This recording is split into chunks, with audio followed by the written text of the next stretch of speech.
This happened to me in 2017 when I was about 15 years old. The day was going all right. It was an average Saturday. I was just sitting on the couch in the living room, chatting with my friends online on my tablet. Besides me, only my parents were home because my older sister was hanging out with her friends. It was around 2:30 p.m. when someone knocked on the door.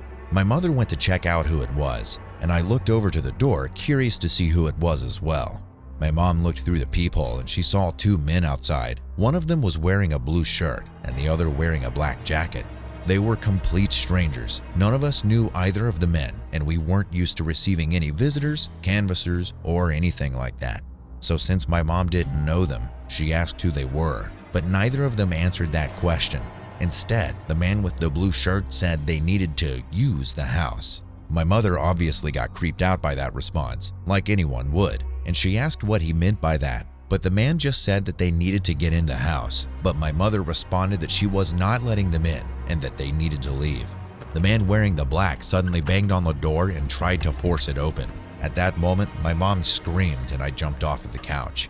I was completely startled and I was panicking, but also frozen in shock. There were so many things going through my head, and that's when my mom turned to me and shouted for me to call the police. The men hadn't stopped banging on our door, and they started trying to kick it in. Thankfully, the hinges on our door managed to hold it in place. My father heard all the noise and came running from his room with his revolver in hand, yelling and asking, "What's going on?" But then the banging stopped, and we heard the men running away. My mother called the police, and they arrived in 15 minutes. We explained what happened, but they said they couldn't do much immediately. None of us knew where they ran to or if they had any vehicle, so the cops couldn't do anything immediately, but they said they would see if they could find anything useful in the few security cameras around the area and talk to potential witnesses. The rest of the day passed by and nothing strange happened, so we thought that everything was okay, and it really seemed to be until the next day. In the middle of the night on Sunday, I was in the living room playing some games on my laptop while voice chatting with a friend on Discord. We were on vacation, so we would play games all night, but then I heard some strange noises coming from outside. They sounded like footsteps. I told my friend I had to go check something and got up. Honestly, I both thought and hoped that it would be nothing. But just in case, I brought my baseball bat with me and went to check on the door. As I was walking up to the door, someone unlocked it from the outside and started opening the door as if they simply had the key. I was paralyzed for a moment, and a man who was about my height but definitely larger than me walked into the house. He was dressed completely in black and had a mask over his face. He seemed surprised that I was there and he started reaching into his back pocket. It took less than a second for my heart to start pounding out of pure terror. My first instinct was to hit the man on the head with the baseball bat with all my strength, and I did it. It all happened in a second. I struck him in the temple with the bat and he staggered to the wall. Then, with the adrenaline still rushing through my body, I raised the bat over my head and swung it down at him again and hit the top of his head this time, and he fell to the ground and didn't get up anymore.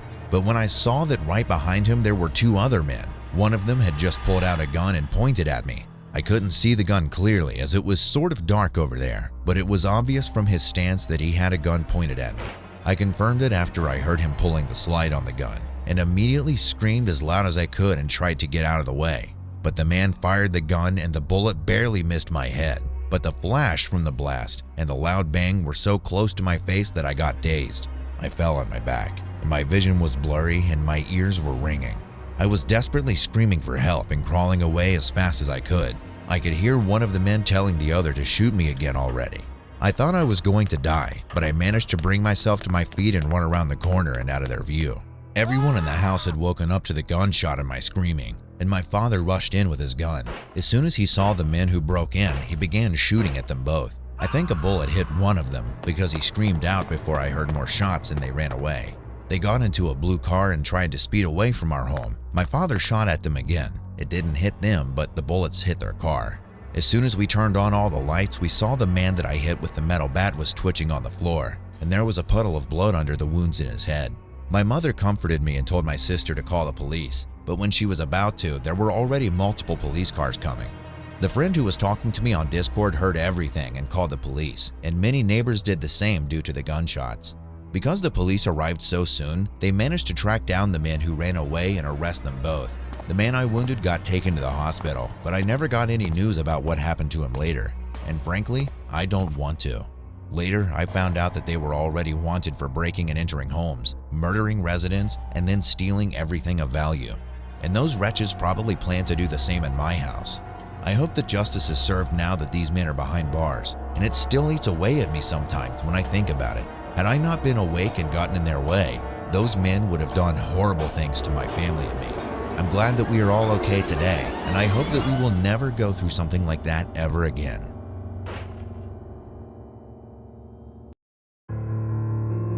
When I was 18, I was very interested in the human soul, so I was always searching on the internet about it. And then one day, I discovered that there was a meeting discussing the human soul, and I decided to go to that meeting with my friend Sean. But when we arrived at the meeting place, there were only 3 people: me, Sean, and the meeting leader. I was a little disappointed, but the meeting leader seemed like a very knowledgeable person. He began to explain to us information about the soul. He said, "Human beings each have a soul, but in fact, they can be divided into 2, or the souls of 2 people can merge into 1. In other words, you and I can become 1. All souls on earth are ultimately 1. I was listening to his story with curious eyes, but when I looked at Sean, he didn't look very good. Sean whispered to me, "This person seems a little strange. Let's just go home." But I was having fun, so I told him to stay a little longer. We chatted with the group leader for a while, and eventually I started thinking about going home. Then the meeting leader told us not to go. Sean and I said we had to go and got up to leave. The meeting leader suddenly raised his hands to the sky and looked at Sean while muttering. His eyes were murderous, and he was holding something that looked like a red jewel in his hand. "Sean, run!" I screamed. At that time, the meeting leader hit Sean on the head with a red gem, and Sean lost consciousness. Then he took a glass bottle out of his pocket and held it to Sean's mouth. Then he said, "God, I will take this soul. I will eat it with gratitude." Then he lifted the bottle to his mouth, took a breath of air, closed the lid, and put it back in his pocket. I didn't know if Sean was alive or dead, and I was so scared that my whole body was shaking, and I had a hard time keeping my balance. The meeting leader looked at me and said, "I'll give you a chance. If you say you'll give me your soul, I can take your soul away without having to break your head. Now what do we want to do?" He took the glass bottle out of his other pocket and opened the lid.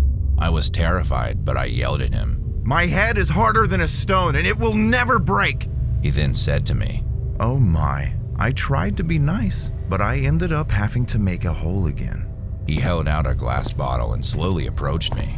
The sound of my heartbeat was so loud in my ears that it almost sounded like thunder. At that moment, he again raised his hand holding the red gem upward and tried to hit me. So I tackled him with all my strength and knocked him to the floor. We started fighting, rolling around on the floor, and then I snatched the glass bottle from his hand and hit him on the head with it. The bottle shattered and he screamed, clutching his head. "No! This is your house!" He cried and picked up the broken bottle with his bare hands. I helped Sean up and we ran away. Fortunately, Sean came to his senses slightly. Then the meeting leader shouted, "Oh, you're still alive! My sons, where are you going? There is eternal rest in me!" I ran outside and called the police. The leader was arrested and police found dozens of bottles on display in his basement. The bottles had small pictures of people attached to them. When the police asked what the bottles were, he smiled and said, "These are the souls I have absorbed so far. They are in my world now, and they will live within me forever." He listed dozens of people's names. I took Sean to the hospital, and luckily he recovered. If I hadn't escaped with Sean then, I can't imagine what would have happened to us.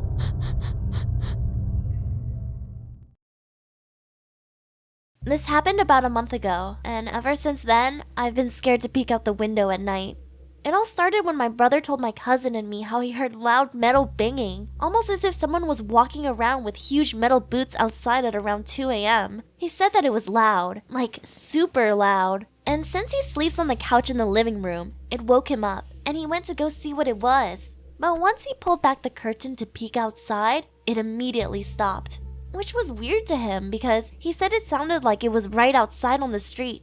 At first, we didn't believe him and thought he was just lying, as he often makes up things to scare us. But about 3 weeks later, I suddenly woke up at 6 a.m. feeling thirsty, and right when I was about to get water, I heard it. It sounded exactly like my brother had described, loud metal banging, and it sounded like it was happening right outside the house on the street. Being curious and thirsty, I went to go get some water and decided to peek out the window to see what the noise was. I peeled back the curtain slowly and only let a little crack open, just big enough that I could see what was outside. And then I saw what was making all the noise. I saw a huge man who was at least 8 feet tall. He was monstrous and looked like a human, but whose bones had been deformed and twisted in ways that no average human could bend them. He was also dragging massive metal chains, and with each step he took, he picked up the chains and threw them on the ground, which was what my brother and I had heard. I was dumbfounded at what I had just seen and turned around to grab my phone and try to record it. But as soon as I turned back around, the noise stopped and the man was gone. I was petrified and decided to run back to my room, and I couldn't go back to sleep after that. When my brother woke up, I told him the whole thing, but he didn't believe me. I asked him if he heard it too, and he said no. Nobody believes me, and I haven't heard the noise since. But I still wonder what or who that thing was and what it was doing walking around in the street. My name is Haley. This story is not about me though. It's about my 67-year-old grandma. Her name is Shirley Hunkins. A few years ago, my grandma and her friends were all anxiously waiting to hear any updates about their friend, as the doctor told them that their friend was likely going to pass away that night due to her cancer. My grandma ended up falling asleep before any calls came, and later woke up to someone shaking her bed vigorously. She was surprised to see her friend with cancer right in front of her. My grandma says she looked beautiful and was wearing a pretty long dress. Her hair was long and flowing, and she didn't look sick anymore. Her friend said to my grandma, "I'm okay now, you don't need to worry." My grandma wanted to talk to her more, but she told my grandma that she had to go. She then went to touch my grandma's hand with a warm smile, and as she did, my grandma felt an electric shock. My grandma looked down at her hand, but when she looked back up, her friend had disappeared. A few minutes later, my grandma got a call and got up quickly to answer it. The call was from the doctor, telling her that her friend had sadly passed away. My name is Bailey. I'm 5'2" and have brown hair and brown eyes. This story happened when I was 13. It was a Saturday morning, and I asked my mother if I could have a sleepover with my best friend May. May had black hair with brown eyes and was also around 5'2". She hesitated, thinking about all the clowns that had been loose and roaming around the neighborhood. It took a while, but in the end, she said yes. I called May and let her know that she could come around 7 p.m. Later that evening, May came over, and we jumped on the couch and started watching Wansee entertainment. About 20 minutes later, my mom went to the grocery store with my little sister and brother, leaving us home alone. We started getting hungry and decided to order a pizza. Around 30 minutes after we ordered, the doorbell rang. While May went to get the money, I went ahead and opened the door. Behind the door was a tall man, I would guess around 6'1", who was wearing a red t-shirt and black pants. He stared down at me and handed me the pizza. He then asked me, "Where are your parents?" Me being stupid, I told him that they weren't home at the moment. He then gave a creepy grin, and thankfully, that's when May came with the money. I think she could tell that I was feeling uncomfortable, so she handed him the money and closed the door. We ate and then moved to my room after finishing the episode and hung out for about an hour before we decided to go to bed. Around 10 o'clock, I went downstairs to get some water. As I was drinking my water, I heard some shuffling coming from my pantry. I was confused as everyone else was sleeping, and I didn't have any pets that could have made that noise. I ran upstairs to get my mom when I saw something that I'll never forget. My mom was lying on the floor, unconscious. At this point, I was starting to panic. I went back to my bedroom and locked the door. I then woke up May and started filing her in on what was going on when we heard a knock on the door. The knocks turned into banging, to the point where whatever it was about to break down the door. We quietly jumped out the window and landed in the bushes. I then dialed 911 and told them someone was in my house. The cops came about 5 minutes later and started searching the house. Shortly after they came in, they came out with a clown. Paramedics also came out with my mom and rushed her to the hospital. Luckily, she wasn't dead, just unconscious. As the police were putting the clown in the car, he turned to look at us and then gave us a very creepy grin. The next morning, an officer came knocking at our door. The officer told us that there had been a clown posing as a pizza delivery man and going to people's houses. The disturbing part about this whole incident was when the police told us they found a pizza box under the bed with a sharp knife hidden in it. He was planning to kill us in our sleep. We were so glad to be safe, and my mom had also returned from the hospital. To this day, I still wonder what would have happened if I didn't go downstairs to get water that night.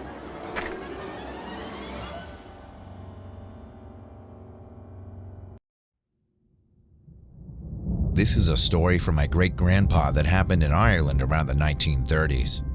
Late at night, my great-grandpa was at his favorite bar in Ireland. That night, he stayed longer than usual. He didn't even head home until around 1 a.m. when he was finally sober enough to walk home. He remembered that there was construction happening on the usual path, so the only way home was through the cemetery. He said he was creeped out by how eerily quiet it was and felt that someone or something was watching him. As he was about to leave the cemetery, he heard a man's voice saying, "Excuse me, do you have a light, sir?"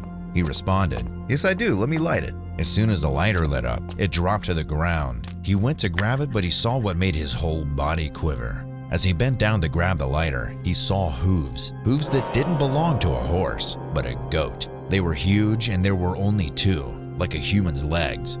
As he looked up, he was horrified, and the only words that could be used to describe it were, "that thing."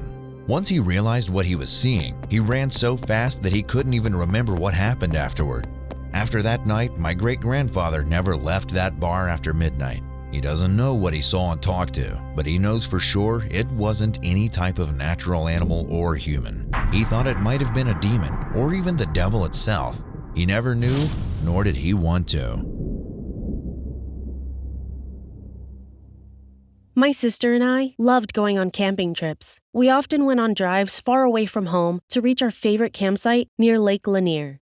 My sister, who we'll call Emma, drove and frequently looked in the driver's mirror to check on me in the back seat. This time, however, when she looked at me in the back seat, her face looked shocked, terrified. She went pale and quietly told me, "There's a woman sitting next to you." Without looking away from the mirror, I looked beside me, but there was no woman. "What woman?" I asked. I told her that if she wasn't feeling well, we can pull over. She yelled at me to be quiet.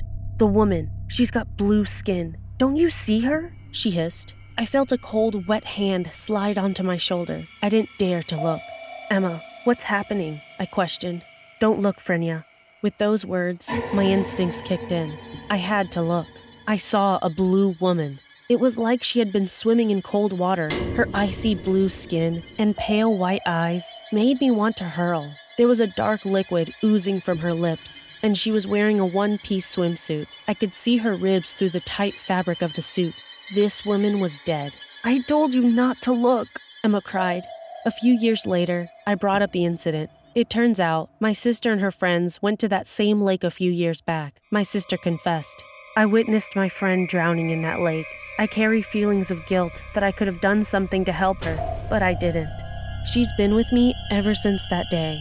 Now, every time I drive up to that lake, she seeks vengeance.